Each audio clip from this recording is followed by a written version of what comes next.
तो उनको मैंने। अच्छा, एक सवाल ये है कि खान के साथ आपका ताल्लुक था क्या, क्योंकि इस किताब के अंदर किसी जगह ये साबित नहीं होता कि कोई आपका रिलेशन भी था उनके साथ। मैं उनको जानती थी, मेरी दोस्ती थी, और फिर मैंने उनकी पॉलिटिक्स को बड़ा सपोर्ट किया। दोस्ती थी सिर्फ? दोस्ती होती है, हाँ दोस्ती होती है।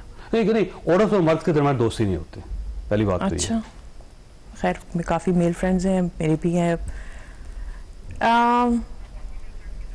दोस्ती, आप दोस्ती प्लस? जी, दोस्ती plus, that's an interesting concept. हाँ जी, ऑफ कोर्स। क्योंकि जैसे अगर वसीम प्लस हो सकता है, बुज़दार प्लस भी हो सकता है, बुज़दार प्लस भी हो सकता है, तो हाजरा खान प्लस भी हो सकता है। हाँ जी, तो ये दोस्ती प्लस अच्छी टर्मिनोलॉजी है। ठीक, हाँ जी, बिल्कुल, guilty as charge of course. Close circles में तो काफ़ी चीज़ें हैं जो पहले से ही वेल नोन है। उसके बाद ये होगा कि वन खुलेंगे तो शायद इससे ज़्यादा लोग फॉरवर्ड आए। सबूत है आपके पास? जी जी बिल्कुल, क्योंकि मैंने जब किताब सबूत देखिए, ऑडियो में हो सकते हैं, वीडियो में हो सकते हैं, प्रिंटेड में काफ़ी ज़्यादा हैं जी आपके पास हैं। जी, और आप किसी भी अदालत में जाकर साबित कर सकते हैं कि इमरान खान को जिस तरह देखा जा रहा है, मैं अपने आप को डिफेंड कर सकती हूँ, उस तरह वो नहीं है। मैं अपने आप को डिफेंड कर सकती हूँ, और जो चीज़ें मैंने इसमें लिखी हैं जो कि अभी की नहीं है, जो उस टाइम फ्रेम के लिहाज से जो है। ये फरमाइए कि खान के साथ सबसे पहले आपकी पहली मुलाकात कब हुई? कराची में हुई थी। कराची में? जी, मैं नई नई एक्ट्रेस बनी थी, मुझे कोई साल 1.5 साल हुआ था शायद एक्टिंग में। किस साल की बात है ये? आई थिंक 2010 या 2010 की बात है। ठीक। और कराची में कहाँ पे मुलाकात हुई? आपने किताब में लिखा है कि उस्मान आपके जी, मैंने कुछ नाम चेंज किए हैं टू प्रोटेक्ट पीपल्स प्राइवेसी, या जिनके साथ मेरी इतनी वो नहीं है। उस्मान जो इसमें है वो उस्मान नहीं है, उनका नाम कोई और है। जी जी जी, असली नाम कुछ, काफी नाम चेंज किए गए। तो उन्होंने आपसे मुलाकात करवाई? जी जी, उनके घर दावत थी, वहाँ पे मेरी इत्तेफाकन या एक्सीडेंटली उनके साथ मुलाकात। और उसके बाद दूसरी मुलाकात कब हुई? उनकी फंड रेजिंग पे जो लाहौर में हुई थी, जहाँ पे काफी लोगों को बुलाया गया था, उनमें से मैं भी एक थी। और ये भी 2010 में हुई? सर, ये जो सारा ये जो पीरियड है ना, this is all between 2010 up to 11 और 12 और 13 के बीच में। 13 में मैं चली गई थी पाकिस्तान से। ठीक।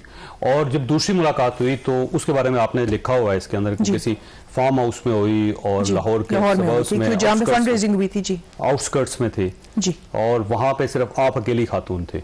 काफ़ी लोग थे, वो कह रहे थे कि अभी और भी आएंगी। हमारी कुछ सेलिब्रिटीज़ थी उस वक्त, काफ़ी वो वेल नोन थे लाहौर के सर्कल से। इतनी देखे, मैं सोशली तो उस वक्त लोगों को इतना जानना शुरू किया था, करियर का भी था, बाहर से आई थी, और मेरा कोई इतने कोई कहते हैं ना दोस्त या सोशली इतनी मैं वो नहीं थी। तो इस तरह था कि वो ऑब्वियसली उस मुलाकात में भी थोड़ा अजीब था कि मर्द बहुत ज़्यादा थे। ठीक। और वो कह रहे थे कि अभी फना आएंगी, हमारी एक दोस्त है, 2-3 और आएंगी, पता नहीं कहाँ रह गई हैं, पता नहीं ये है। तो इस तरह का था, लेकिन मैं इतना I didn't read too much into it. लेकिन आपको धचका लगा खान का एक दूसरा रूप देख के? आहिस्ता आहिस्ता ना, ये तो एकदम से किताब में आपने आहिस्ता आहिस्ता जी, सीरीज बाय सीरीज मुलाकात हुई, आप एम्बैरस हुई, फिर आपने अपने दोस्त को फोन किया जिनके रेफरेंस से आपके साथ मुलाकात हुई थी। नहीं, आप नाम थोड़े नहीं, वो मेरे अपने पर्सनल जो मेरे नेबर थे। ठीक है, मेरे भाई उन्होंने कहा कि ये तो एक अजीब सी सूरत है, यहाँ पे मैं एम्बैरस फील कर रही हूँ। तो आप ऐसे, मैं किसी को जानती नहीं हूँ, आई थिंक मैंने, क्योंकि मैं किसी को नहीं जानती थी और मैं वहाँ पे थी, तो वो ऑब्वियसली थोड़ा सा ऑकवर्डनेस तो होगा, थोड़ी ओवरवेल्म। उस वक्त जब आपने फोन किया था तो किताब के अंदर लिखा हुआ है कि खान साहब ने आपसे पूछा कि आप किसको फोन कर रही हो, प्रेस को कर रही हो, मीडिया को कर रही हो, किससे बात कर रही हो? सार्कास्टिकली उन्होंने जोक कहा था, लेकिन उस जोक में भी ना कहते हैं ना, दिस ट्रूथ इन जेस्ट। तो कह रहे थे किसी को फोन कर रही थी, अपने दोस्तों को बता रही थी, वो जोक था। मैंने कहा जी, मैं बिल्कुल अपने दोस्त से बातचीत कर रही थी, क्योंकि तो आपको अच्छा नहीं लगा वो उस वक्त खान का वो रूप? नहीं, देखिए वो उस वक्त उन्होंने इस तरह से मेरे साथ बात नहीं की, जैसे मैं कुछ शायद बात आपसे जोकिंगली भी या सार्कास्टिकली भी करूं तो आप बोलेंगे, इवन मेरी भी ड्यूरिंग द इंटरव्यू शायद आपको कुछ मेरी बातें ऐसी लगेंगी, लेकिन मैंने लाइक आई सेड, मैंने इतना रीड नहीं किया उसमें।